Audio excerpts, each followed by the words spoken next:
Hello everyone, welcome to another episode of Lightroom Light, where we explore one feature of Lightroom Classic to make your workflow better and easier. And today we're taking a look at the haloing that happens when we mask the sky and the ground separately. Take a look at it, you know it when you see it. Here we have a mask of the sky, and here we have a mask of the ground.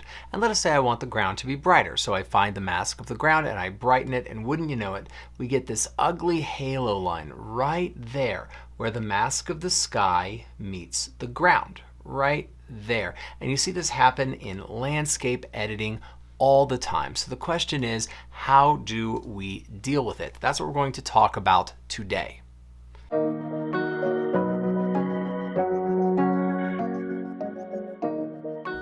There are lots of ways that people have attempted to deal with this before. Well, we understand that the main reason why we get really ugly haloing at the edge of the mask between the sky and the ground is we create too much contrast between the masked and the non-masked areas that are touching each other. And so sometimes people come in and they'll perhaps subtract using a brush, and they'll drop the density of the brush and try to brush it away. And this can work okay, but we usually end up seeing some kind of a brushwork in the actual edit itself.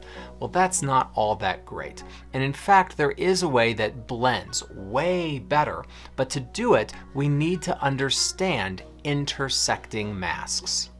Intersecting masks is where one way of building a mask intersects with another way of building a mask. And what I mean by that is, let us say we create a new mask. I'm going to create a radial gradient. I'm going to do one with no feathering. I'm just going to take the edit and drop it down. So it's just a black mask, basically. Here we have this edit, and it's just deep underexposure.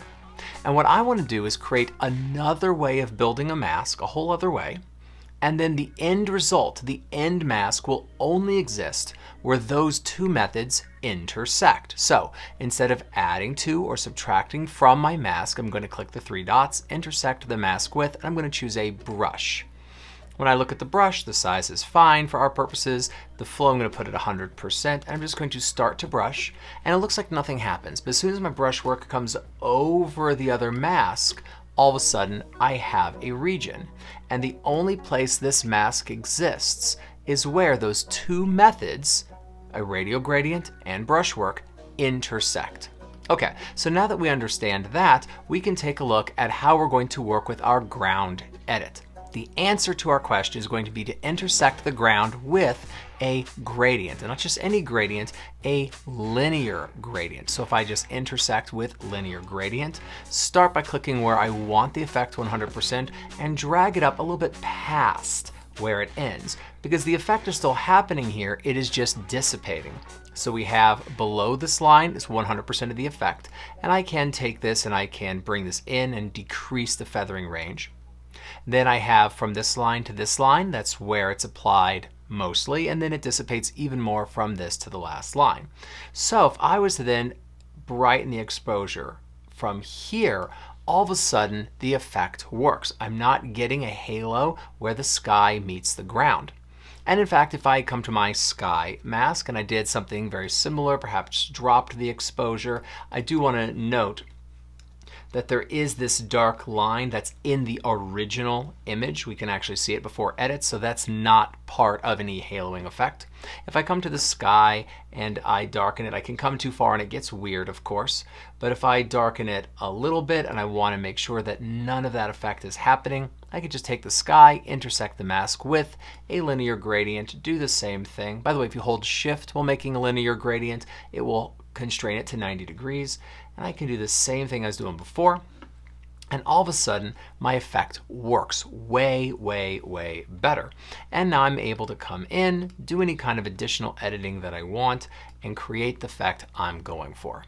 Anyway, that's intersecting masks and being able to have a much more realistic merger between a mask of the ground and a mask of the sky. Anyway, if you want to master Lightroom from beginning to end and understand all of the facets of how we use it and work with it as our daily photo editing driver, well, I have an 8-hour course on Udemy. I'll put links to it in the description, of course, but it covers everything you need to know to become incredibly proficient with Lightroom Classic. Thanks for watching, and I'll see you next time.